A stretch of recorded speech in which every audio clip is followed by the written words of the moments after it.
Meu nome é Alessandro Duarte e é a primeira vez que esse projeto está sendo colocado no ar. Bem-vindos ao EliteCast, o podcast do Método Elite das Vendas do Alessandro. Uhul! Galera, seguinte, para esse primeiro episódio, eu não poderia contar com alguém mais especial do que esse cara. Esse é um cara que fez muita parte do meu crescimento, me mostrou e me levou pro nível que eu estou hoje. Tem muito mais a percorrer, com certeza. Mas esse é um cara que tinha que estar aqui. Ele era o primeiro, o first, o start. Com vocês, Natan Máximo, o máximo do marketing. É isso aí, gente. Primeiro, Alessandro, parabéns pelo projeto, pelo EliteCast. É o primeiro de milhares que vão ao ar com várias feras do mercado. E com certeza é algo que é um projeto teu, que eu sei que é do teu coração. Então que Deus abençoe esse projeto e que todo mundo que está assistindo a gente possa ter esse projeto, acompanhar esse projeto, o crescimento dele, o crescimento do Alessandro, porque obviamente o crescimento de todo esse conjunto também vai ser o seu crescimento. Gente, esse cara é sensacional e vocês vão conhecer um pouquinho mais de quem é o Natan Máximo, tá? O nosso intuito num podcast como esse é tentar facilitar a vida de vocês, tentar economizar o tempo, tá? Então a gente vai falar de empreendedorismo, a gente vai falar de marketing digital, de vendas, de mentalidade, todos esses assuntos.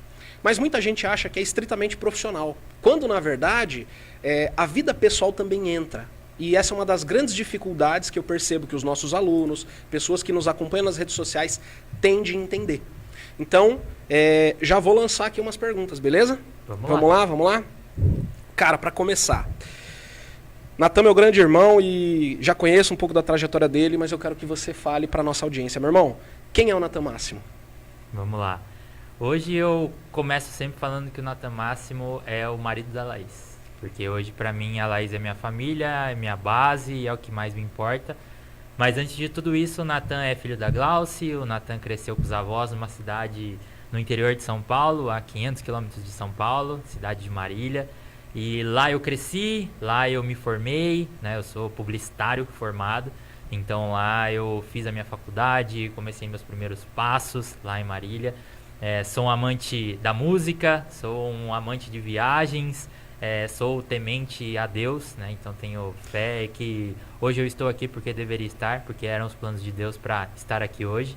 Então o Natan sintetizando o lado pessoal é isso. Agora, no lado profissional, o Natan eu falo que é um curioso. Natan é um curioso, e olha só. Simplesmente isso. Vocês vão perceber que o nosso podcast ele é meio diferentão, tá? Eu não gosto de um negócio engessado. Muita gente acha que a definição de você é quem você é profissionalmente. Ah, eu sou vendedor, eu sou não sei o que. Não, cara, olha como ele se apresentou. Eu acho que aqui já começa a aula, aqui já começa os insights. Então já, galera, caneta, papel e vamos anotar, porque tem muito que aprender aqui. Meu irmão, hoje você mora onde? Hoje eu moro em Sorocaba, segundo o nosso prefeito, a melhor cidade do Brasil para se viver. Esse cara tem potencial para ser presidente, hein? Os planos são. Vamos ver os próximos capítulos. Cara, fala pra mim, como é que o Natan Máximo entrou no digital? Antes disso, seu nome é Máximo mesmo ou é conversa? Não, meu nome é Natan Máximo. O Máximo veio da minha mãe, era o nome do meu bisavô, que se passou pro meu avô, João Máximo. Foi minha mãe e eu me tornei mais um Máximo. E vamos combinar, esse nome é o Máximo, né? Esse nome é sensacional. Teve gente que já me perguntou se ele se achava. Como que o cara fala desse jeito? Ele se acha. Não, é o nome dele mesmo. Então vamos lá. Meu irmão, como você começou no digital? Como é que você caiu no digital? Como é que foi isso? Cara, pra mim é até um passo antes do digital. Com 17 anos, 17 para 18, lá em Marília, eu estudei a vida toda em escola pública, né? E lá sempre no terceiro colegial tem um ônibus da prefeitura que leva o pessoal do terceiro colegial para conhecer as faculdades.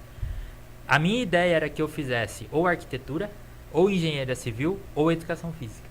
Nada a ver com... Nada a ver. Eram as 3 linhas que eu tinha de pensamento. Quando teve esse passeio, eu fui. Aí quando eu cheguei, na época eu já tocava, eu toquei 6 anos no louvor da igreja, depois toquei em barzinho, essas coisas. E aí como eu era um cara muito ligado à música, quando eu entrei de publicidade, eu olhei, aí era a parte da rádio ainda analógico, aquele monte de botão, um monte de coisa. Eu falei, caraca, que legal. Tipo, nunca pensei em fazer isso. Nunca foi, nossa, que propaganda legal. Não, eu nunca pensei isso. Aí eu vi aquilo, aí eu lembro até hoje, tinha um professor lá, o Cristiano Parra, eu olhei pra ele assim, do nada. Eu olhei e falei assim, até ano que vem. Não sei, deu vontade de falar, eu falei. E aí, fui, passei, aí a mulher me ligou, Natan, você passou no vestibular e tal. E eu falei, ela, qual que você vai seguir? Aí eu falei, então, moça, na pontuação que tá, dá pra fazer publicidade? Ela, claro que dá. Eu falei, então é publicidade. E aí eu fui. E o que é o mais engraçado? Eu entrei na faculdade em 2010, fiz de 2010 a 2013. Até 2013, não tinha nada de digital na faculdade. Começou em 2014. Ou seja, era sala com cadeira, lousa e tchau. Não, eu não tive aula nada de digital. Facebook, Instagram, essas coisas não existia. Existia, mas não tinha na faculdade.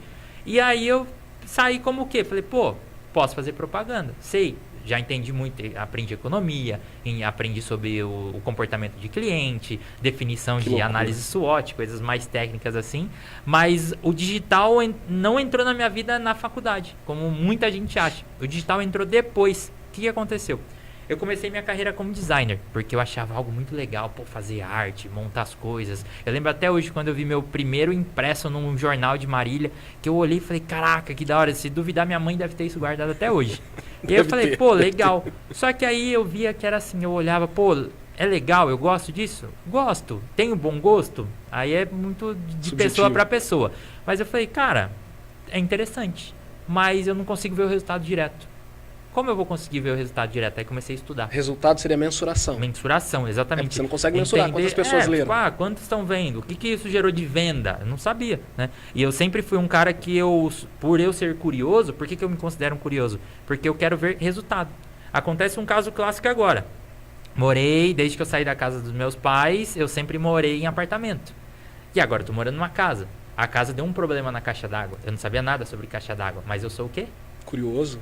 Hoje eu sei tudo sobre caixa d'água. Meteu um Durepox lá. Então eu fui entender o que estava acontecendo. Exatamente pela questão do ser curioso. Eu gosto sempre do resultado final. Eu quero entender onde aquilo vai me levar. Se eu quero entender... Um dia eu entrei numa paranoia de lavar carro.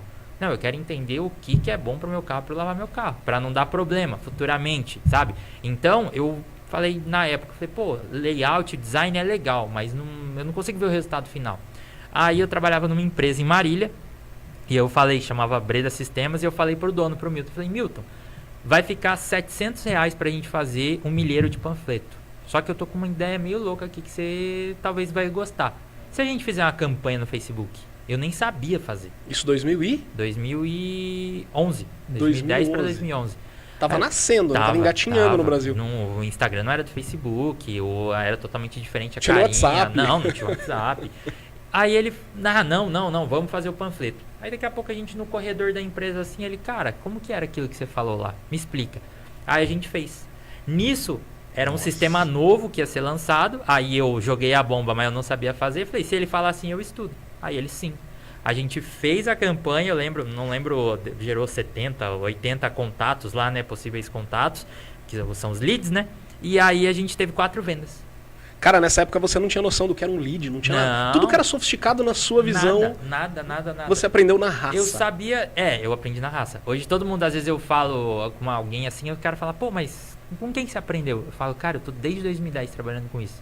Nossa. Ninguém ensinava isso. Hoje tem vários, né? Thiago Tesman, o Pedro Sobral, o André Giannini, que são os monstros nisso. Só que eu aprendi talvez na mesma época que eles. Então, enquanto eles estavam aprendendo, eu também estava.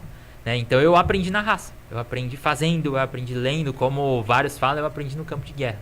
Né? Que loucura. E aí entrei no digital desse jeito. O que você acha desse modelo do sistema em que você estuda e aí você entra na faculdade, sai da faculdade, arruma um emprego? Cara, esse modelo entra na sua cabeça ou não? Cara, hoje não mais em partes.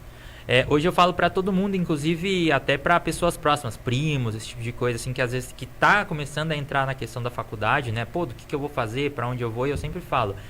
Eu, hoje, Natan, se eu fosse fazer alguma faculdade, eu não faria publicidade, que é o que eu sou formado. Eu faria administração. Por quê? Porque administração, todo mundo fala, para você fazer administração... É um você curso tem que ninguém sabe o que é. Seu pai tem que ter empresa para você trabalhar lá. E não é a minha percepção hoje. Hoje, como empresário, a minha percepção da administração é quando você tem uma empresa, quando você tem um CNPJ, você vai ter a parte de RH, você tem o financeiro, você tem o jurídico, você tem o comercial, você tem o marketing, você tem vendas. Então, você tem um ciclo de coisas... Que a faculdade não nos prepara. Então, que na verdade, a única que dá a base é a administração.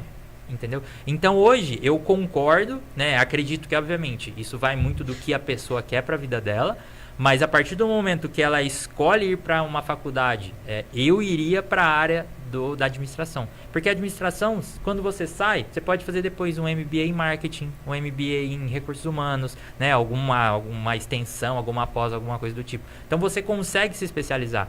É diferente do tipo, pô, eu fiz publicidade, como que eu agora vou fazer uma pós de finanças? Mas dá, inclusive se você for, nós vamos fazer junto. Não, dá, Já mas a questão da faculdade não em casa, si, né? Pra mim não casa. Você não tem base. Esse é um grande por exemplo, problema. a minha esposa, a Laís, ela é advogada. Se ela quer ir para um modelo tributário, ela vai ter que fazer algum curso de extensão, alguma contabilidade, ou até faculdade de contabilidade, né? Agora, o Natan, publicitário, vai para finanças. Sabe? É muito fora. Então, assim, na faculdade tive aula de economia, mas para entender os conceitos básicos, não para fazer cálculo, nem para entender o que é ICMS, para entender o que é Selic, sabe? Então, para mim, se eu fosse no âmbito de educação, de fazer uma faculdade, eu iria para administração, 100% de certeza. E a gente percebe que assim, ó, o sistema educacional que existe no Brasil, talvez em outros países, de certa forma ele é falho, porque ele prepara você para ser um técnico. Então você vê um engenheiro excelente em cálculos estruturais, um arquiteto, um advogado, mas essa galera não é preparada para gestão e não é preparado para venda, que é o que o Natan faz hoje. Ele faz performance digital. Então ele consegue alavancar qualquer profissional liberal que não sabe vender. Então assim, é brecha de mercado, né? É brecha de mercado. Você enxergou isso?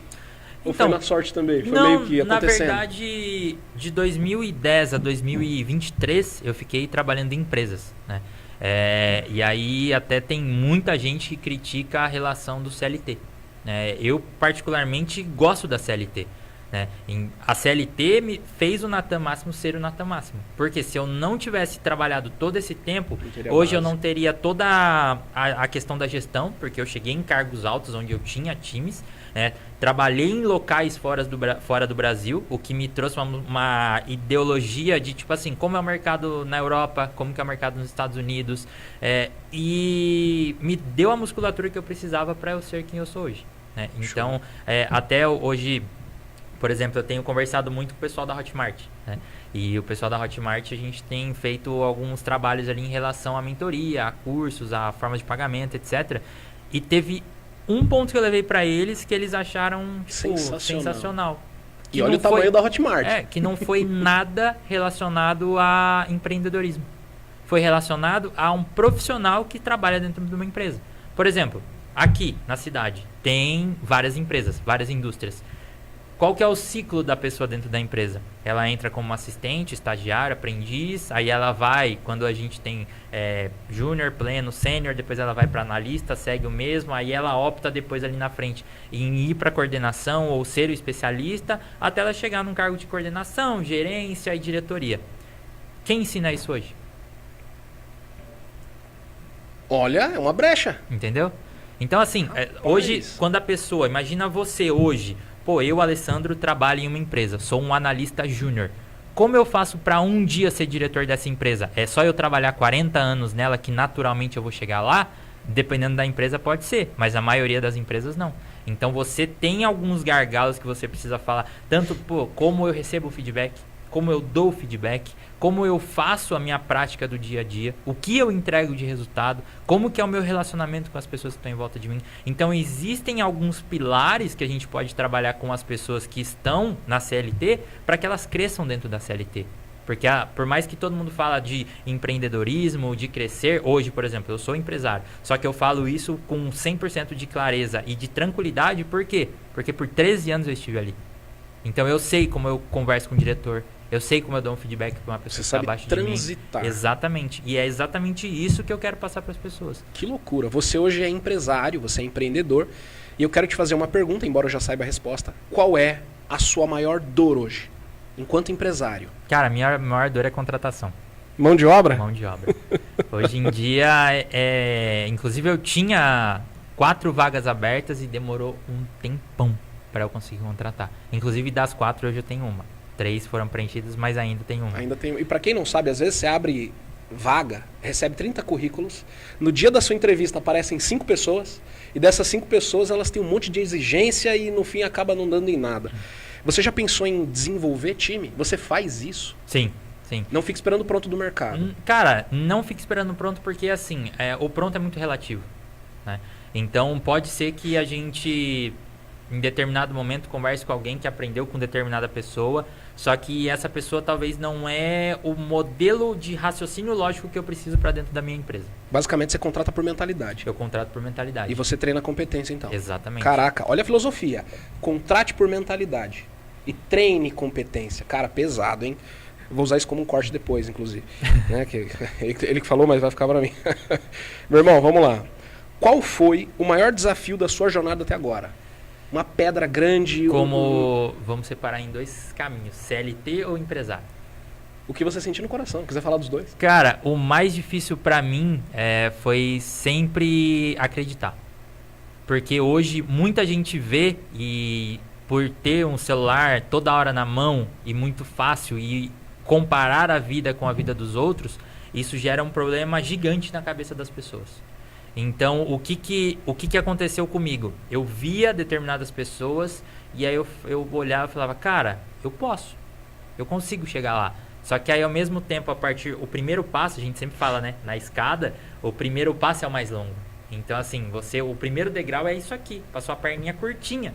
Depois os degraus começam ficando menores, né? Então, o primeiro passo do acreditar para mim é o mais importante. Só que aí é algo que para mim é muito interessante.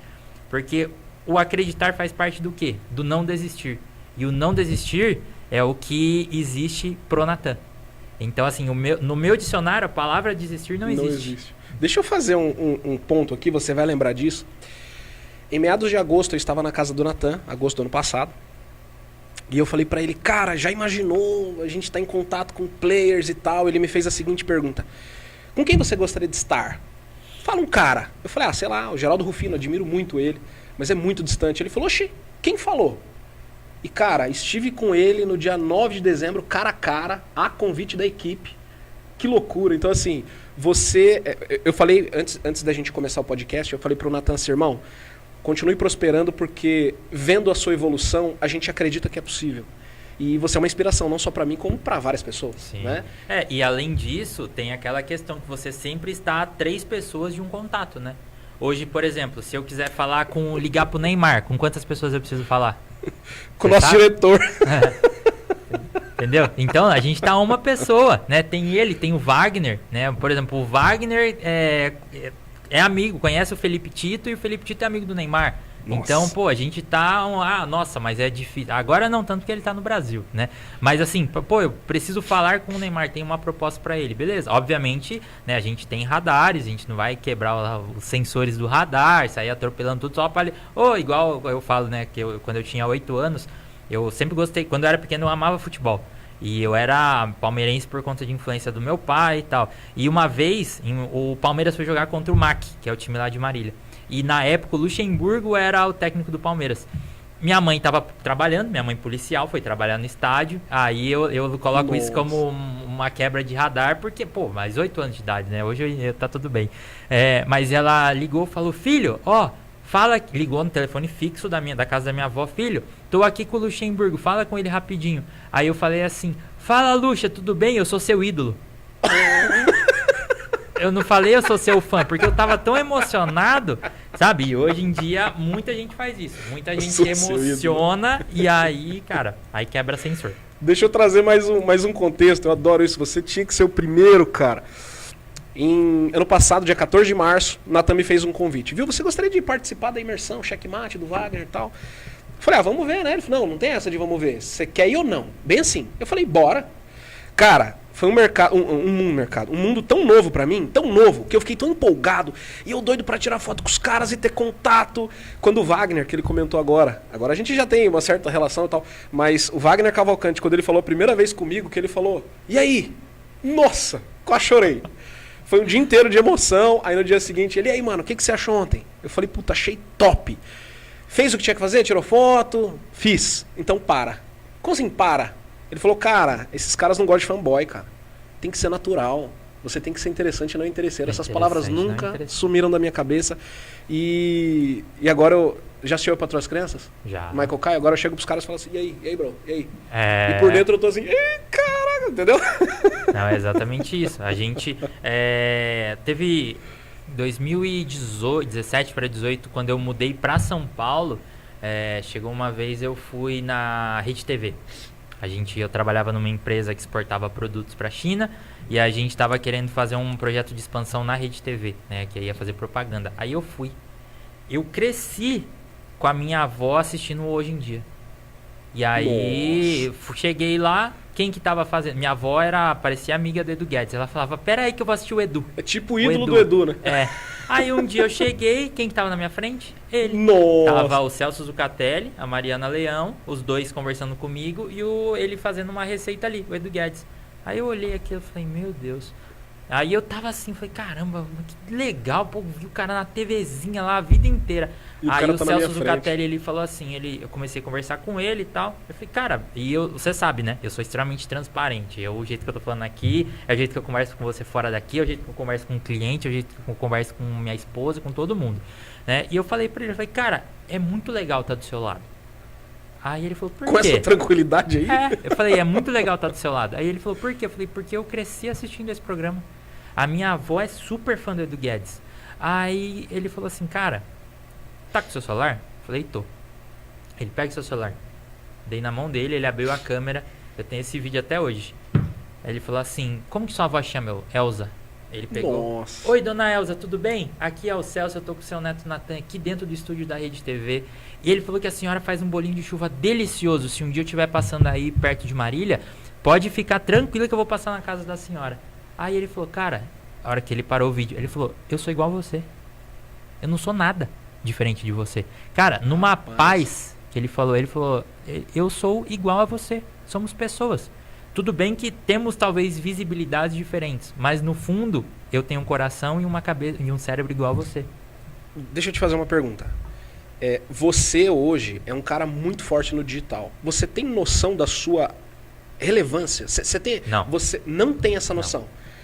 Porque é tão natural, e eu entendi o que ele... Cara, é um ser humano normal, mas essa pessoa tem um nível de responsabilidade tão grande. O que você posta pode motivar ou desmotivar alguém. As pessoas, elas ficam esperando você postar. Sim. E quando você não posta, elas te cobram. O que é incrível. Cara, você falou sobre um tema, fala de novo. Então, assim, eu já percebi pela sua naturalidade que você não tem noção do seu tamanho hoje. Tem. Você não tem, né? Não. Cara, você é gigantesco. A dona Elza infartou, né? Não, a dona Elza ficou... Eu mandei pra minha mãe, porque ela não tinha celular, óbvio, né? Mandei pra minha mãe, não, mas... Minha avó falando, mas onde que gravou isso? É de verdade? Eu falei, é de verdade, vó, é de verdade. Vó, não tinha IA nessa época. Não tinha. Hoje colocaria até o Edu Guedes falando, ô, dona Elza, um beijo pra senhora. Antigamente, em 2017, 2018. Que loucura, não tinha cara. Isso. Irmão, você se considera um cara de sucesso? Cara, sim. Se sim, desde quando? E o que é sucesso pra você? Cara, pra mim, desde sempre. Porque eu falo pra todo mundo, né? Eu comecei a minha carreira trabalhando aos 14 anos. Trabalhava, como você sabe, né? Tem uma frase que eu falo pra todo mundo, né? Inclusive vou deixar registrado aqui pra quem também estiver assistindo, que é: sempre dê o seu máximo, porque tem sempre alguém te olhando, né? Então esse máximo aí você improvisou, né? Não, também. Você tá usando teu... Entendi. Porque sempre era a mudança do máximo pro melhor, né? Então, minha mãe, eu cresci ouvindo isso. E ela falava, né, como uma família que nasceu na igreja metodista, ela falava: filho, mesmo que você estiver numa sala fechada, por exemplo, no tempo que eu trabalhei no açougue, eu trabalhei 3 anos no açougue, como você sabe. Então você estava sozinho. Você estava sozinho, mas quem estava te olhando naquele momento? entendeu? Então, sempre a gente tem que dar o nosso melhor. Então, comecei, desde os 14 anos trabalhando em lanchonete, depois fui office boy, depois fui trabalhar no açougue, e aí fui crescendo. Obviamente, hoje eu me considero de muito sucesso, pra mim, a minha visão interna do Natão, e uma pessoa muito rica, e não de dinheiro. Que louco, cara, fala mais disso. Hoje, cara, pra mim, isso é algo que eu tenho 32 anos, né? E o que eu tiro, por que eu tenho esse tipo de fala?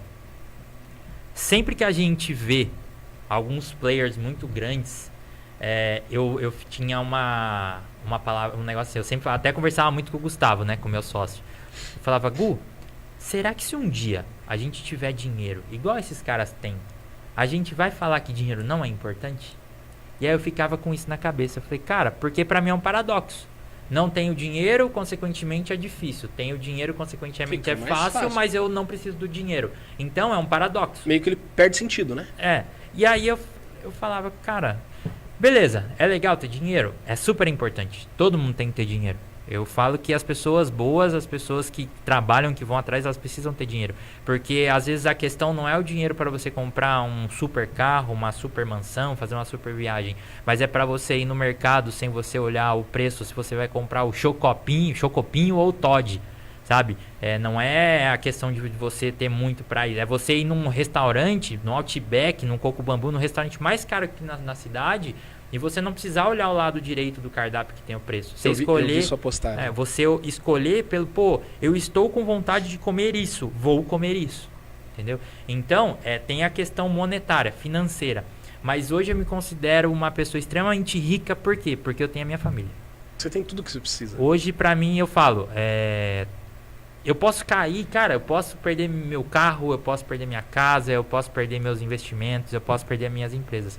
A partir do momento que eu tiver a minha esposa do meu lado, eu não preciso de outra coisa. Porque eu vou reconstruir, né? E aí a gente entra num papel até da questão de provedor, né? De marido, né? Obviamente ela é advogada, ela trabalha, ela tem os luxos dela, o dinheiro dela, mas a gente se põe nesse papel, né? E eu falo, eu preciso prover para minha esposa, eu preciso dar o que ela quer. Inclusive isso pesa na nossa cabeça, né? Sim, com certeza. Eu falo, né? Às vezes o homem tem a caixinha do nada, né? Que às vezes a gente para assim e tá olhando para um lugar que a gente às vezes nem fala, o que você tá pensando? Fala, não sei, né? Então, e o homem várias vezes ele se pega dentro dessa caixinha do nada de pensando, a situação pode estar 100% boa, mas ele sempre vai pensar, como eu posso melhorar? Para onde eu posso isso? Como eu posso prover de uma forma melhor? Né? E isso, para mim, é isso que pesa. Né? Mas falando da questão da riqueza, para mim, cara, eu tenho a minha esposa do meu lado. Com ela, cara, o que eu construí até hoje, se eu voltar a zero, se eu ficar devendo, eu reconstruo o dobro do que eu tenho hoje em 1, 2 anos. Sabe o que eu gosto em você? Assim, você tem uma condição muito boa, financeira, familiar, empresarial, profissional, de todos os aspectos. E você age com tranquilidade. E você comentou essa questão de players e tal. A gente vê tanta gente que vem de uma vida que não tem. Sim. Que não tem. Quando você começa a conhecer alguns players, e aqui vem uma crítica. Você começa a conhecer alguns players, e aí você percebe que é tudo um castelo de cartas. Que não é nada do que é vendido na internet. Como isso me frustra. Como isso me frustra. E olhando pra você, eu sei que é real, cara. E eu vi a sua postagem. Você tava num local, não vou saber qual, mas parecia extremamente chique. E aí você colocou assim... Fala a tua frase, que eu não vou lembrar. De olhar pro lado direito do cardápio. Tipo eu fiquei na minha caixinha do nada nesse momento. Eu parei e fiquei olhando. Falei, será que eu tenho condição hoje de não olhar? Que loucura, cara. Que loucura. Você fica pensando isso? Penso. Mas não a todo momento, mas frequentemente você revisita isso? Sim. Sim. Porque assim, aí a gente entra num outro âmbito que é a questão de desbloqueios. Né?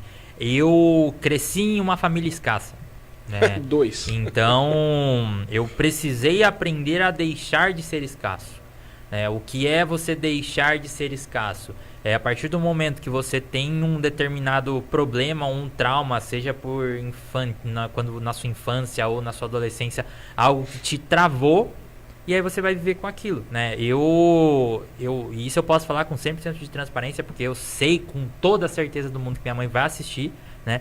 E a minha mãe, né? Como é que é o nome da sua mãe? Glauci. Um beijo pra dona Glaucia. E eu cresci com a minha mãe, né? A gente teve vários problemas, né? Durante a minha infância em relação ao meu pai, que eu cresci sem meu pai e tal. E meu pai deixou uma dívida muito grande pra minha mãe.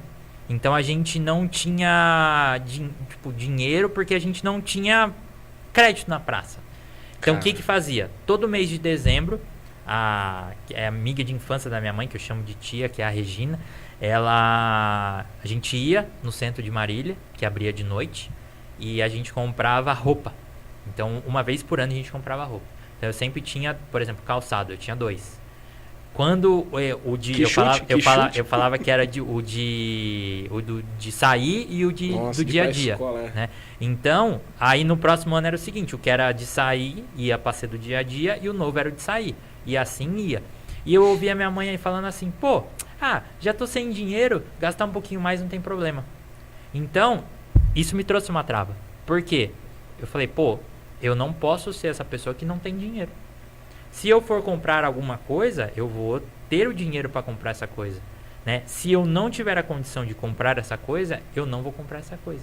Existe uma forma de eu economizar? Existe uma forma de eu comprar algo mais barato? Pra exatamente eu não estar isso. Por quê? Porque eu não queria estar na situação que minha mãe estava, porque eu via que ela não era feliz. Você tirou isso da sua cabeça? Eu tirei, na verdade, quem tirou isso da minha cabeça foi a minha esposa. Olha o ambiente. Né? Então, por quê? Até eu encontrar ela, eu tinha uma posição dentro da minha casa. Que a minha posição era a posição de filho que estava ao lado, mas como eu não tinha pai, eu tinha uma figura de homem isso, dentro da casa muito alta. E eu falei, pô, eu não tenho que ter essa estrutura aqui dentro. Eu preciso ter uma estrutura dentro da minha casa. Porque a minha mãe é a minha mãe. E a minha esposa é a minha esposa. Então, a partir desse momento, eu comecei a desbloquear algumas coisas. A própria questão da escassez. Quando eu conheci a Laís, em 2018, final de 2018, eu ainda vivia nesse ecossistema de ter 2 tênis. Hoje, cara, já não precisando mais, mas não precisando mais, porque aquilo era o meu ciclo, né? Eu sabia que era aquele ciclo. Não precisava de mais. E hoje eu às vezes esqueço que eu tenho tênis. Você entendeu? tem mais tênis que a Laís, fiquei sabendo. Entendeu? Então, mas por quê? Porque, nossa, mas você gastou, não precisava. Beleza, dependendo da perspectiva até concordo. Mas a questão é, hoje, eu quero sair com esse tênis. Tá, eu vou sair com esse tênis. Olhei a sapateira, nossa, faz tanto tempo que eu não uso esse tênis. Pra mim, eu consegui isso pra qualquer pessoa pode falar, nossa, mas que idiotice. Mas não é. Pra mim não é, porque pra mim quebrou um ciclo. Entendeu? Quebrou o ciclo do Natan, no final de ano comprar um tênis e ter o outro, que aí por exemplo, um era só para trabalhar e na academia fazer tudo, e o outro era, vou no shopping hoje, colocava ele. Hoje eu não preciso mais disso. Entendeu? Então eu quebrei um ciclo. Que loucura. Galera, sensacional. Falar sobre isso mexe com você? Não, hoje não. Natural. A gente é muito parecido nesse sentido, mas talvez eu ainda tenha alguma ponta, sabe? Eu ainda tenho algumas coisas que eu preciso superar. Mas mudando de pato pra ganso agora. Março do ano passado, você falou uma frase que mexeu muito comigo. Porque assim, redes sociais, Facebook, Instagram, LinkedIn, aquela coisa toda, a gente imagina que tráfego pago é o caminho, é o canal. Aí, Natan, eu preciso que você me ensine tráfego pago, porque eu vou fazer um lançamento e você precisa ajustar a rota pra mim. Ele vai e começa a nossa mentoria bem assim. Irmão, tráfego pago não vende. Cara, o que você quis dizer com isso? Fala pra esse povo aí. Cara, engraçado, eu gravei um criativo agora há pouco sobre isso. Por que eu falo que tráfego pago não vende? Eu trabalhei, como eu falei, 13 anos dentro de empresas, e muitas empresas que eu passei dentro da corporação, como hoje clientes que eu tenho, acreditam que eu vou fazer um tráfego pago e isso vai me surtir um resultado gigantesco que vai salvar a minha empresa. Pode ter casos que isso aconteça, sim, mas são casos isolados e depende de quem está trabalhando isso para você, né? De quem está fazendo, quem está apertando os botões. Então, tráfego pago não vende, só que ele é importante dentro de todo o teu ciclo de marketing e venda dentro das empresas. Então, hoje, por exemplo, o que eu atribuo como algo que faz muito sentido para as empresas crescerem? Funis. Porque a gente precisa ter funil de aquisição, funil de indicação, funil de nutrição, então a gente consegue trabalhar com isso. Dentro de um funil, por exemplo, de aquisição, você vai ter o tráfego pago. Então aí você vai ter Facebook, Instagram, Google, LinkedIn, o X, né, o antigo Twitter. Você vai ter o Pinterest, Kawaii, TikTok. Então você tem várias ferramentas que você pode trabalhar com foco de aquisição. Depois disso, você trabalha com posicionamento digital e depois disso com um time comercial, uma máquina de vendas. Então, para mim, hoje, esses pilares são os principais que você tem que trabalhar para ter uma empresa de sucesso. E isso vai fazer realmente você ter gente te conhecendo, clientes novos chegando todos os dias, aumento de faturamento, consequentemente maior lucro no teu bolso, mais liberdade, mais prosperidade, mais viagens, mais carros, e aí vai. Na vida sensacional, né? Pelo amor de Deus, cara. E assim, estando próximo e você acompanhar esse processo é incrível, cara. Te admiro horrores. Bom, o Nathan comentou que ele era CLT. E como CLT você ganhava bem. Ganhava bem. Você quer falar o número? Só jogar no ar? Ganhava 20 mil. 20 mil, presta atenção. Ganhava 20 mil por mês. E de um dia pro outro ele falou, cara, vou tocar o meu projeto. Cara, como é que foi isso, cara? Foi bem louco. Louco. Foi desafiador? Você estava preparado? Não? Na verdade foi assim. Hoje eu tenho algumas empresas, né? E uma delas eu tenho um sócio que é o Gustavo da Nova, né? Que você conhece. O Gustavo, ele é o dono de uma rede de barbearias e ele viu que dentro do mercado tinha um gap muito grande em relação a marketing para barbearia. Por quê? Porque hoje tem vários educadores dentro do ecossistema da barbearia no Brasil, onde você tem vários players, só que muitos ensinam gestão. Só que quando você não tem cliente, você não tem fluxo de caixa, você não tem colaboradores, você vai fazer gestão do quê? Nossa. Entendeu? Então ele falou, pô, tem essa veia de mercado que a gente pode atuar. E aí daí nasceu o BPRO. E aí, como que aconteceu? Eu sempre que eu vou falar disso, eu olho para uma parede, porque era o jeito que eu via. Sempre que eu pensava nos meus projetos, eu pensava que meus projetos eram estantes que estavam na parede. E aí eu olhava e falava, caraca, aquilo ali é muito legal. Eu queria trabalhar com aquilo, só que eu nunca ia. Nossa, tive uma ideia, vou fazer uma startup disso aqui. E eu nunca ia. Aí eu falava, beleza. Em abril de 2023, eu conversando com o Gustavo, na verdade, fevereiro de 2023, a gente conversando, ele me cortava meu cabelo na época, e ele falou assim, cara, o resultado que eu tinha da Nova antes e depois da gente se conhecer, e mais um cara que é o Elias Mamã, foi muito diferente. O que você acha da gente juntar isso e a gente montar uma empresa para divulgar, ter marketing para as barbearias? Porque são pessoas que não têm um nível de consciência muito alto, que às vezes não conseguem desenvolver isso. É um segmento que está em constante crescimento. Essa conversa surgiu cortando cabelo? Cortando cabelo. Foi muito louco. E eu olhei assim, eu lembro que ele estava cortando, eu olhei pelo espelho para ele e falei, cara, vamos. Mas se a gente for fazer, a gente vai fazer do jeito certo. Eu vou sair da empresa que eu tô, que era a Straumann, né, que eu trabalhava, da Suíça, e eu vou trabalhar com você. Vamos fazer? Vamos. Cheguei em casa, falei, Laís, eu vou sair da empresa. Homem provedor entrando em desespero. Falei, o que você acha?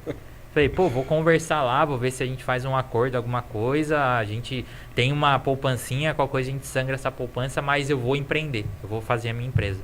Beleza? Beleza. E até eu já tinha empreendido em 2022 com o Thiago Fantin, né, que é meu amigo pessoal e um puta profissional. Tanto que ele tem a Izen, né, que é a agência dele. Ele atua hoje trabalhando com comércio eletrônico e, cara, tem várias lojas, vários cases no Brasil. E aí só que naquele momento eu tava lá na empresa com ele e falei, cara, eu vou sair, me chamaram para ser consultor de 2 empresas, que uma era de Sorocaba e uma de Florianópolis, e aí decidi não naquele momento. Aí ali em 2023 eu falei, cara, vou fazer. Já na reta final do ano ali. Aí, não, isso em fevereiro de 2023. Esse mês foi marcante, né? Tudo aconteceu nesse mês. Aí eu trabalhei na empresa até dia 28 de abril. Dia 28 de abril eu paro, dia 1º de maio nasce o BPRO. Um dia do trabalho? Um dia do trabalho. Agora, esse ano vão fazer 2 anos. A gente já atendeu mais de 200 barbearias do Brasil, né? Então, como eu sou uma pessoa que escala negócios, para mim é um super case, porque a minha empresa escalou muito, né? E só que aí eu tinha... Qual que é o ponto? A gente entra no que a gente falou agora há pouco. Eu tenho a Laís. Então, eu falei, tudo bem? Se a gente fizer isso, ela, tudo bem, bora pra cima. Aí eu falei assim, eu sou um cara que se um dia eu te prometer algo, esse algo vai acontecer. E eu olhei no olho dela e falei assim, eu te prometo que isso vai dar certo. Foi a única promessa que eu fiz pra ela. Ela falou, tudo bem, então vai dar certo. Aí começou a dar certo, só que aí foram 7, 8 meses, né, pra começar a ter uma escala, começar a ter mais clientes, entender o perfil de mercado. Em quantos meses você recuperou o valor que você já ganhava por mês? 5 meses. 5 meses. Continua, só vai. 5 meses. Continua seu papo. E aí, mas obviamente, né? Aí como todo empresário, a gente sabe que em alguns momentos a gente precisa diminuir, né? Então a gente precisou dar uma segurada para contratar mais pessoas. Hoje a gente está com um time grande, a gente tem pessoas em várias cidades do país e tem alguns em Sorocaba, a gente tem um escritório em Sorocaba, né? Físico, que a gente lá tem a parte de atendimento, a parte comercial. Só que, cara, cresceu demais. Cresceu demais. E aí, nesse meio tempo, através do Gustavo, eu conheci o Wagner. Eu conheci o Wagner Cavalcante através do Gustavo. O Wagner ia fazer o primeiro evento dele. E aí ele queria... Virada de chave, né? Ele queria um modelo de relatório para apresentar para os caras. E aí o Gustavo, pô, eu conheço um cara. E aí a gente conhecia o Wagner na frente da barbearia do Gustavo. A gente ficou 1 hora e meia em pé, os três conversando, lá conversando sobre o tema. E aí, depois disso, aí fui, aí conheci o Wagner, aí depois a gente começou a ir nos eventos, conheci o Darlan, aí comecei a ter mais acesso à galera próxima do Pablo também, e aí a gente foi evoluindo. Rapaz! Aí comecei a trabalhar com eventos presenciais, né? Então fiz vários lançamentos de evento, fiz lançamentos de alguns players, faço ainda hoje, né? Mas o nosso foco 100% são empresas, negócio. Então hoje eu atendo, assim, empresários que vendem 30 mil, 40 mil por mês, a empresário a empresa de bilhões. Bilhões. Gente, olha as lições que a gente tira disso, né? Às vezes, você fica esperando o melhor ambiente, o melhor cenário para você dar um salto. O Natan, ele desenvolveu um negócio cortando o cabelo. Então não tem esse negócio de eu preciso ter uma estrutura X para poder dar passos. Cara, faça o melhor que você pode na condição que você tem. Olha o exemplo vivo aqui. Cresce, projetos, depois arruma. É isso, cara. Primeiro você começa, depois melhora. Isso é meme, né? Tá rodando aí a Mas internet. É verdade. Que é loucura, um negócio que muita gente vê e não entende a força que aquilo tem. Porque isso é normal. Isso é normal. Quando eu comecei o B-Pro éramos eu e o Gustavo. E a gente atendeu junto, sozinho, 40, 50 clientes. Eu e ele só. A gente falou, cara, a gente precisa começar a contratar. Então, assim, a gente cresceu, tava tudo bagunçado, a gente não tinha projeto, a gente, às vezes, não tinha, tipo, tal cara falou tal coisa, foi feito? Não foi feito, por quê? Porque não marcou em lugar nenhum. Corre. Então, tava bagunçado, aí a gente começou a contratar, começou a colocar o quê? Processos. Então, com processos, eu coloco duas coisas principais dentro da empresa, processo e cultura, né? O B-Pro, ele tem, cara, é uma família. Eu falo, lá a gente tem nossas rotinas, a gente tem tudo, só que eu falo pra todo mundo, cara, eu sou medido por resultado. Consequentemente, todo mundo que tá comigo vai ser medido por resultado. Então, assim, você tá entregando resultado, você é do atendimento, você tá entregando o total de atendimentos que precisa, você tá conseguindo solucionar o problema desses caras? Entendi a questão Consigo. Você consegue, por exemplo, no comercial, você tá conseguindo especificamente falar o que a gente vende? Você está conseguindo entender o que o cara fala, a necessidade, a dor dele, se propor como uma solução, né? Até como para mim o Gustavo hoje, né? Tem coisas lá, hoje a gente saiu muito do operacional, né? Então hoje a gente é parte estratégica da empresa, só que tem pessoas que às vezes querem falar com a gente, e aí o que você tem que entrar? Vocês são a cara do negócio. Quem é? O que ele faz? O que ele vende? Quanto ele está vendendo? Então a gente tem toda uma sequência de dados que a gente tem desse cara para chegar na reunião e falar, Alessandro, pô, tudo bem, meu nome é Natan, eu sou um dos sócios do B-Pro, e aí começa, sabe, todo o pitch. Então, a questão do cresce, depois organiza, pra mim, cara, é uma frase que tem um poder absurdo. Por quê? Por que você cresce primeiro? Pra você ter fluxo. Sim, Você senão tem que você ter organiza fluxo o de dinheiro. caixa. A partir disso, você começa a definir processos. Para processo, você precisa ter pessoas, consequentemente pessoas igual à cultura, e aí depois você vai pra linha de, qual processo que eu tenho? Meu gestor de tarefas é esse. O meu tempo, hoje eu tenho, para você ter ideia, se um cliente fecha, eu sei que eu tenho 24 horas para desenvolver o contrato, eu tenho 48 horas para fazer todos os acessos às contas do cara. É o danado do onboard. Eu tenho, então, para você ter ideia, a gente separa em 3 momentos. A gente faz o onboarding e 2 ongoing. Por quê? Eu primeiro falo o que é, como vai ser feito, o que a gente espera daquilo, passo o que a pessoa precisa fazer e o que eu vou fazer, e depois eu acompanho isso. Porque não adianta simplesmente você falar, jogar, vou gerar resultado. Tá, o que é gerar resultado? Entendeu? Então aí a gente faz o acompanhamento para ver, você tá conseguindo, seu faturamento cresceu? Você tá precisando contratar mais gente? Você tá precisando de mais leads? E aí você vai fazendo um acompanhamento. Vocês desenharam os processos. Sim. E a tecnologia auxilia terrivelmente. Sim. Agora, como que você trabalha a cultura da sua equipe se a grande maciça maioria trabalha de home office em locais longe? Fazendo o que a gente tá fazendo aqui. Conversando. Simplesmente Totalmente isso. informal. Totalmente Trabalhar informal. com o Natan é pressão? Não, é igual. Eu falaria com você, se der qualquer problema, eu ia te falar, Alessandro, aconteceu isso aqui, isso aqui, isso aqui. Por que aconteceu? Você entende o motivo que isso aconteceu? Pô, eu entendo, tá. Já que aconteceu, tá tudo bem, vamos corrigir. Mas a gente precisa ter um processo. Você vê que pode ser criado um processo em relação a isso para sanar esse problema e não acontecer de novo? Pode. Não consigo. Então vamos pensar em conjunto para ver o que a gente pode fazer para isso melhorar. Então, assim, o que eu falo?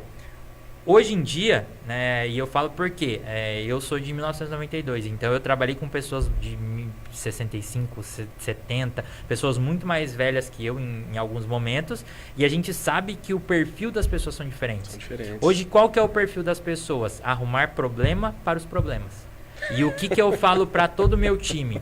O nosso foco não é gerar problema para o problema que o cliente trouxe, é gerar soluções. Então, assim, se você me falar um problema, qualquer problema hoje, não vai ter uma forma de solução. Vão ter pelo menos 3. O que a gente vai ver? Qual que é a mais rápida, qual que é a mais efetiva? Eu acho que eu ouvi, você falou do Wagner Cavalcante, acho que ele comentou isso comigo num dia, que ele falou assim, a cultura da minha empresa é o seguinte, para a pessoa me trazer um problema, ela tem que carregar junto uma solução. Senão eu não quero ouvir. Exatamente. Que loucura, Porque cara. Hoje em dia é o que acontece. Então imagina, um cliente teve algum determinado problema. Aconteceu algo, uma situação, e aí ele jogou para o meu atendimento. Se meu atendimento entender que aquilo lá como uma dor, ou o cara se doer por conta de como foi falado, ou o que foi falado, ele vai trazer um problema maior para mim. Então eu falo, cara, tira essa percepção que você tá, pensa que esse cara que trouxe uma situação é seu melhor amigo. E você precisa resolver a solução desse seu melhor amigo. Aí mudou. Que conselho você dá? Entendeu? Beleza. Tá. Então, beleza. Isso já aconteceu dentro da empresa. Eu falei para uma pessoa do atendimento, falei, cara, pensa que esse cliente é teu melhor amigo. Tira essa máscara de ranço que você tá na sua cara. Aí eu falei, ele é seu melhor amigo. Como que você solucionaria esse problema pro seu melhor amigo? Aí ele falou, tá. Ele respirou fundo. Natan, fulano falou isso, eu acredito que talvez a solução seja assim, assim, assada, e eu queria ouvir de você o que você acha. Tá vendo como mudou? Simplesmente por uma fala. Eu não falei, cara, não é assim. Eu falei, cara, pensa que ele é teu melhor amigo. Né? Todo mundo, eu falo que e isso existe um conceito, eu não vou lembrar, eu li isso em algum livro, mas nesse livro ele falava assim, todo dia que você sai da sua casa, pensa que todo mundo tem na testa escrito, me faça sentir importante. Sai e todo mundo que você vê na rua pensa que tem isso escrito na cabeça dela. O que você vai fazer para cada pessoa para ela se sentir importante? Não é a mesma coisa para todo mundo. Somos seres ímpares. Cada um um ser único, com deficiências, necessidades diferentes. Então, como que eu faço? Hoje, se eu te encontro na rua, talvez você tá triste, cabisbaixo, porque você teve um projeto que você estava pensando que ia fechar, não fechou, tal. Se eu te olhar, aí entra até em questão vibracional, questão energética, né? A tendência é que você tente absorver o que eu tenho de energia boa, né? O que é a réplica para você não pegar a minha energia boa e sim você melhorar? Eu jogar energia boa para você. Como é eu jogar energia boa para você? Eu vou olhar, na sua testa tá escrito assim, me faça sentir importante. Eu falei, e aí, Alessandro, como que tá? E as coisas, como que estão? Pô, cara, Carla... pesado isso, sabe? Cara. Então, é o que eu uso, desde que eu li esse livro, eu uso isso em todos os lugares, né? A Laís às vezes fala, nossa, mas você fala muito, você é amigo de todo mundo, nossa, você cumprimenta todo mundo do condomínio. É simplesmente porque todo mundo que eu olho no rosto, na testa tá escrito, me faça sentir importante. E eu falo, tá, o que será que eu posso oferecer para ela se sentir importante hoje? Por isso do diálogo. Por isso do diálogo. Rapaz, deixa... Cara... peguem esses insights e anotem. Olha como é profundo. Eu vou assistir isso de novo depois porque me faça sentir importante como fazer isso. E muita gente é arrogante, né? Cara, que loucura. Às vezes a pessoa só tá num dia mal, né? É um que negócio é normal, a gente passa que é normal. por isso. E eu falo, é algo que eu falo dentro da empresa, por exemplo. O CNPJ e o CPF, eles são juntos. Se eu tenho algum atrito com a minha esposa, eu não vou chegar feliz Você vai refletir. do jeito que eu seria com o time. E mesmo que na minha cabeça eu esteja sendo, pô, e aí galera, tudo bem? Boa tarde, oi fulano, oi ciclano, oi não sei o quê. Eles vão perceber, o Natan tá diferente. Aconteceu alguma coisa que o Natan tá diferente. Entendeu? Então, é algo que a gente tem que ter isso sempre na cabeça, né? Somos pessoas. Não tem como... E eu passei isso por muito tempo dentro das empresas, né? De às vezes, não, frase como assim, pô, você tem que vestir a camisa. Ah, não, aqui você é o profissional, aqui o pessoal ficou lá fora. E são coisas que, pra mim, eu nunca concordei. Eu nunca rebati as pessoas por isso, mas era algo que eu nunca concordava. Cara, eu acho que isso, inclusive, fez seu negócio crescer na velocidade que cresceu. Também. Cara, é gestão pura e do seu jeito, né? Meu e do Gustavo ali, né? Do jeito de vocês. Que a gente Mas assim, você não encontra isso em tantos livros. O livro é muito sistemático, nível hierárquico, uma série de coisas. Eu tenho uma pergunta de um aluno aqui que ele falou, faça pra ele. Diego é o nome dele. Estou começando no digital, não sei por onde começar. Natan, o que você faria se estivesse começando agora? Eu me posicionaria, primeira coisa. O que é mais fácil hoje? Provavelmente você já viu, quem está assistindo a gente já viu em algum momento uma postagem assim, por exemplo, o CEO do YouTube faturou 130 milhões de dólares no ano. O MrBeast, que é um dos maiores youtubers, faturou mais de bilhão. Enquanto do cara do, sei lá, do YouTube, do Instagram faturou X, o dono, o CEO ou um C-Level, um influencer faturou 2X, 10X. Entendeu? Por quê? Porque hoje é muito mais fácil você posicionar uma pessoa do que uma marca. Se você olhar meu Instagram, faz sentido. Tem muito mais. Hoje eu tenho 100 mil seguidores e a minha página da empresa tem 3 mil, 4 mesma mil. Coisa da minha, mesma pegada. Entendeu? Por quê? Porque é muito mais fácil. Então a primeira coisa seria me posicionar. É a primeira coisa. Por quê? Isso aí é uma premissa do marketing, né? Da publicidade, nem do digital. Você precisa estar onde as pessoas estão, né? Sempre a gente via lá o preço, praça, produto, promoção, né? São os 4 P's do marketing. Então, onde as pessoas estão hoje? Na rede social. Então, Buzzdoor, Outdoor, funciona? Pode funcionar, né? Eu sempre falo, cara, qualquer investimento você vai fazer, você quer brand ou você quer performance? É a primeira coisa que eu falo, né? Mas primeira coisa, posicionamento. Você precisa se posicionar. E sempre posicionar pensando o quê? As pessoas compram emoções, as pessoas compram soluções de problema, né? E aí eu trago isso até para contextualizar para a galera, tipo, no meu caso. O que eu fiz? Uma vez eu fui em um evento e aí eu vi um cara, todo mundo ia falar com aquele cara. E eu falava, caramba, quem que é esse cara? Na Associação Comercial de Sorocaba. E aí todo mundo ia pra ele e eu comecei a chegar perto e ele fazia o mesmo pitch pra todo mundo. Opa, tudo bem? Você quer falar comigo? Então é porque você precisa de mais dinheiro. Eu falei, esse cara deve ser agiota, alguma coisa que não sei, né? Aí droga. Cheguei perto e falei, opa, tudo bem? Ele, prazer, Igor. Só que eu só queria conhecer ele, eu não queria saber o que ele... Aí ele... quem é você? Aí comecei a falar, tal. Aí eu falei, quem é você? Aí ele, eu sou o Igor, presidente da Associação Comercial. Começou a falar, tal. Só que eu peguei o pitch de venda dele. Preciso de mais... você quer ter mais dinheiro. Por quê? Porque ele trabalhava, ele entendia a questão de imposto nas empresas e ele conseguia diminuir alguns tributos, consequentemente, mais lucro, né? Então é você ter mais dinheiro. Esse é o pitch dele. Eu falei, cara, como que eu vou abordar e definir meu pitch para isso? Aí eu cheguei e falei, vou mudar agora. Eu lembro até hoje o primeiro cara que eu falei, o André.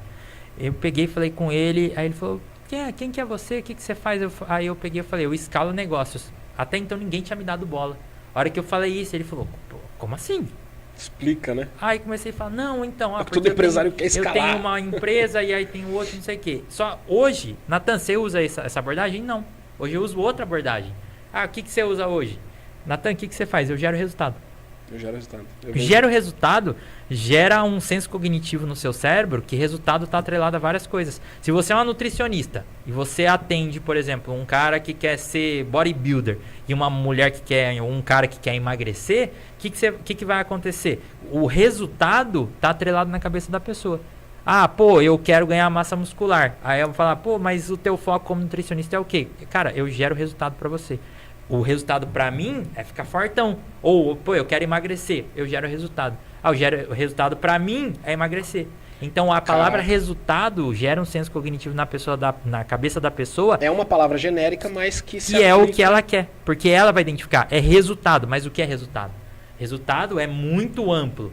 Mas o resultado já está intrínseco na cabeça da pessoa. Eu gero o resultado. Quando eu falo, Alessandro, vamos montar um projeto? Vamos. Eu falo, o que você quer? Eu vou fazer um lançamento. Aí, o que você faz? Então, eu falo, eu vou gerar resultado para você. O resultado, talvez, é ter uma aquisição de pessoas. O resultado, talvez, é você vender muito no lançamento, é ter mais pessoas ao vivo. Então, assim, é um custo por lead, é o tanto de faturamento que você quer. Resultado é a sua cabeça que gera. Cara, ó, aproveitando o teu gancho. Sabe quando um arquiteto ele chega para uma pessoa e fala assim: como você gostaria de decorar o seu pé direito alto? Quem não é da área, às vezes não sabe o que significa pé direito alto. E eu vou te transferir essa mesma pergunta. Você está falando que a gente tem que se posicionar e tal, mas na prática, o que é posicionamento? Posicionamento é você entender quais são as principais dores das pessoas com quem você quer falar, ou seja, o ICP, seu perfil ideal de consumidor, e você se mostrar que essa dor existe e que você é a solução para essa dor.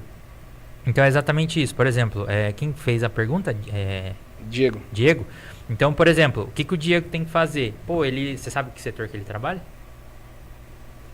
Não. Não? Tá, não. Depois a gente vê. Diegão, devia ter falado pra mim, né? Ó, vamos pensar assim, ó, você tá com uma caneta na mão, vamos pensar que é uma papelaria. Então, o que uma papelaria pode fazer? Pode desde pegar uma época de volta às aulas, que as crianças estão voltando lá, e ele sabe que a dor, por exemplo, dos pais é ir até a livraria, porque é no centro da cidade, está muito calor e não tem lugar para estacionar, e você vai fazer uma venda, por exemplo, numa videochamada. Ah, pô, mas o caderno que sua filha precisa é de quantas páginas? Mas o giz de cera é do quê? Ah, o lápis de cor, quantas cores são? Você faz tipo uma venda assistida. Você vai pegar, fazer uma ligação com a pessoa, sem a pessoa sair da casa dela. Ninguém faz isso, então, você vai pegar, sem ela sair da casa dela, ela vai ver todos os materiais da escola que precisa, ou mandar uma lista que a escola manda, você vai compartilhar. A pessoa vai fazer o orçamento. Olha, eu tenho 2 orçamentos. Esse aqui é com o Faber-Castell, é tudo do melhor que tem aqui na loja. E esse aqui não é o melhor, mas também não é uma linha ruim. É uma linha que vai atender o que precisa. Talvez 3 orçamentos. Esse é X, esse é Y, beleza? Então assim, pô, eu peguei a dor. A dor da pessoa era o quê? Era ir até lá porque tava calor, porque é no centro da cidade, porque não tem estacionamento, porque é ruim. Entendeu? Então é sempre você entender a dor da pessoa e a partir da dor da pessoa você criar uma solução. É a melhor forma de se posicionar. Qual que é a dor dos meus clientes? 2 principais. Ou o cara já tem uma agência ou uma empresa que faz o tráfego para ele e não está gerando resultado, faz aquisição, faz postzinho bonito, esse tipo de coisa, e não gera resultado, o que é normal esse tipo de estratégia. Ou é o cara que acredita que fazer isso, implementar isso é um bicho de 7 cabeças. E eu mostro pro cara, fala, cara, é complicado? É, mas não é impossível e você pode ter isso na sua empresa, porque isso vai te trazer X, Y, Z benefício. Cara, que absurdo. E eu tô só anotando aqui, ó. Vocês não entendem? Isso aqui é uma aula, né? Tô só nas anotações. Cara, que incrível, que incrível. E ó, deixa eu fazer aqui, já vamos caminhando pra reta final aí. Imagina que uma pessoa, ou não, eu vou pegar aquelas frases de efeito, né? Imagina que você tem condição de falar para muitas pessoas. Você tá falando para uma galera de vários nichos, vários segmentos, sexo, faixa de idade. Que dica que você daria para essa pessoa se tornar um profissional de elite? Cara, ser bom. Seja bom. É a principal coisa. Eu sempre tive isso comigo, né? Então eu sempre dei o meu melhor e tentei fazer as coisas da melhor forma dentro do que na minha cabeça era o melhor e o que eu podia fazer. Dentro de empresa, eu nunca quis crescer dentro de uma empresa, tanto que se você... na verdade eu cheguei em cargos altos muito jovem. né? Mas eu nunca fui o cara que eu ficava conversando com todo mundo, sabe? Aquele gerente, coordenador legalzão, amigo de todo mundo, que todo mundo por trás fala, nossa, mas o Natan, meu Deus, só vem pra empresa pra conversar, pô, um monte de coisa pra fazer, o Natan tá lá parado. Eu falava o quê? Meu, eu tenho que ser bom. Se um dia eu for ter um cargo de gestão, eu quero ter um cargo de gestão porque eu sei fazer as coisas. Não pra entrar uma pessoa, por exemplo, um analista na empresa e o cara perguntar, Natan, como que faz tal coisa? Eu não sei fazer. Então eu sempre tive uma visão muito macro, né? Eu me especializei na questão de performance, mas tudo, se você quiser discutir em relação a copy, a social, a nutrição, a e-mail, a base, a relatório, a campanha, cara, eu consigo falar de ponta a ponta, entendeu? Então, por quê? Sendo bom. Porque eu sou o melhor? Não, não sou o melhor, mas eu sou bom dentro do que eu me proponho a fazer, entendeu? E a gente vive rodeado de profissional meia boca, né? Sim. É incrível. Eu estava em Balneário Camboriú, fui passar umas férias com a família lá, e a gente visitou o Museu da NASA. Uhum. Cara, lá tinha uma cápsula de 1969 que foi pra Lua, Apollo 11. E aí você olha os trajes, e aí você fala, meu, isso aqui tem um absurdo. Cara, é costura normal, Sim. tá? Pra resfriar o corpo, eram canudinhos. A alimentação era um saco plástico. Tinha um monte de sabe esses papel alumínio que você compra no mercado? Vários, pra poder embalar coisa. Eu falei, cara, isso aqui é amador. Na verdade, sim, é você fazer o melhor que você pode nas condições que você tem. Então, às vezes, de novo, a gente fica esperando o melhor cenário, mas não é tudo isso, cara. A gente mistifica tanto e acha que é tão complexo que a gente não dá passos. Você fica, eu não vou, é complicado. É o que você falou dos seus clientes. A galera acha que é tão difícil implementar isso que ela não faz. Entendeu? Quando, na verdade, não é. E é muito confuso, né? A gente hoje vive numa era que a gente é bombardeado. Existe uma pesquisa, né, que foi feita pela Ipsos que a gente vê mais ou menos 3 mil anúncios por dia. Nossa. Então, assim, se eu te perguntar quais foram os 3 últimos que você viu, provavelmente você não vai lembrar. A não ser que você viu um que é muito fora da curva e fala, nossa, Natan, eu vi um da empresa X que era assim, assim, assado. Então, assim, a gente é bombardeado de coisa. Você tem que ser disruptivo, né? Por exemplo, algo que eu tava conversando com um amigo meu, com o Thiago, um tempo atrás, na questão de procrastinação, né? Hoje, se você digitar isso agora no computador, você vai ver que tem uma cacetada de vídeo que fala sobre procrastinação e como deixar de ser procrastinador. Só que quantas pessoas aplicam? Pouquíssimos, né? Entendeu? Porque é tanta informação, é tanta coisa que o tanto de informação que a gente recebe hoje mais confunde a gente do que ajuda uma tomada de decisão. Por isso que é importante você fazer uma mentoria, ter acompanhamento, porque são informações que tiveram Exatamente. resultado, pessoas que vão encurtar tempo. Acho que esse é o principal dos fatores. Meu irmão, é isso. Que prazer enorme ter o Natan Máximo aqui. Você tinha que ser o primeiro e você foi o primeiro. Gente, EliteCast, primeiro episódio. Se você tem dúvida, manda pra nós. A gente vai trazer o Natan numa outra oportunidade aqui, você pode ter certeza disso. Espero que vocês acompanhem os próximos episódios. Ficou com dúvida em algum trecho? Assiste de novo, sabe? Acompanha, segue o Natan nas redes sociais. Fala suas redes sociais pro povo aí. Eu estou como Máximo do Marketing em todas as redes sociais, então LinkedIn, Instagram, TikTok. Joga lá Máximo do Marketing que vai aparecer minha carinha. Show, meu irmão. Obrigado de coração. Você é agradeço. sensacional. Pessoal, obrigado, um beijo. Tamo junto.